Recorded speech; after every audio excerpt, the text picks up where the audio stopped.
Alors, bonjour à tous. Donc, dans ce tutoriel, je vais vous apprendre assez rapidement comment on pourrait faire pour pouvoir éditer des effets en live. Donc, des effets d'engrammat 2, des effets de dimmer, de position, de gobo, de tout ce que vous voulez, de focus, mais de pouvoir les modifier afin de pouvoir jouer avec les groupes, les blocs et les wings de vos effets.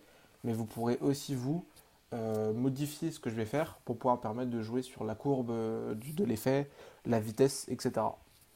Donc, tout d'abord, on voit que là, j'ai ma scène à droite. À gauche, j'ai ma session Grandma, ma console virtuelle. J'ai des projets de patcher, donc qui sont ici des méga pointes. J'ai un effet de position qui est mis. Donc là, on le voit, un bel effet. Et dans mes effets, on voit que j'ai ici un deuxième effet qui va être un effet de dimmer. Donc si je le lance, voilà. On voit que là, mes pointes font l'effet avec un groupe de 1. Donc on note bien ça, elle joue avec un effet de groupe de 1. Donc je vais vous montrer comment d'abord on joue en live avec et après comment est-ce qu'on va faire pour créer ça. Donc moi j'ai des execs ici que vous voyez en bas à gauche. Donc groupe, blocks et wings. Et on voit qu'en bas c'est associé à des touches de mon clavier. Et donc là si je veux rajouter par exemple un groupe donc de 1 c'était déjà le cas. Là je vais le mettre, je vais diviser l'effet en deux groupes.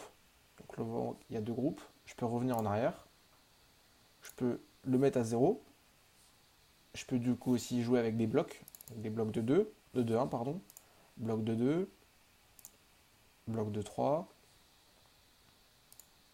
bloc de 2 avec une wings de 2. Et voilà, c'est hyper simple, ça vous permet juste de jouer en live avec. Et donc après pour les off, on fait juste des off dessus et ça revient à 0. J'ai aussi mis des cubes, comme vous pouvez voir, des cubes qui me remettent à 0. Donc la manière de faire ça, c'est une ligne de commande, elle est très très simple. Ça va être assign effect. Donc moi dans mon cas c'est 1, mais ça peut très bien être, par exemple on va dire que tous vos effets de dimmer, eh ben, ça va être de 1 à 30, donc sur 30 par exemple. Moi je laisse à 1. Ensuite un slash, et après vous allez mettre le paramètre que vous voulez modifier. Donc là ça va être le groupe par exemple, donc groupe égale 0. On voit que la commande d'après c'est groupe égale 1, groupe égale 2, groupe égale 3, groupe égale 8, groupe égale 4, autant que vous voulez. Et on voit, quand on va éditer notre effet, quand on va aller tout au fond dans la ligne des effets, là quand je reviens du coup en jouant avec les touches de mon clavier qui me permettaient de modifier les effets, donc là ça va pas marcher comme ça. Tac. Quand on voit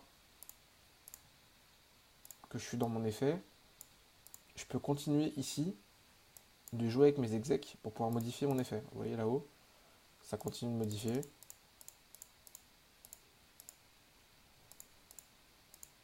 Et voilà, c'est aussi simple que ça. Donc j'espère que ça vous aura aidé. N'hésitez pas à mettre un petit message en commentaire si jamais vous avez des questions là-dessus. Puis voilà, bon courage et à la prochaine.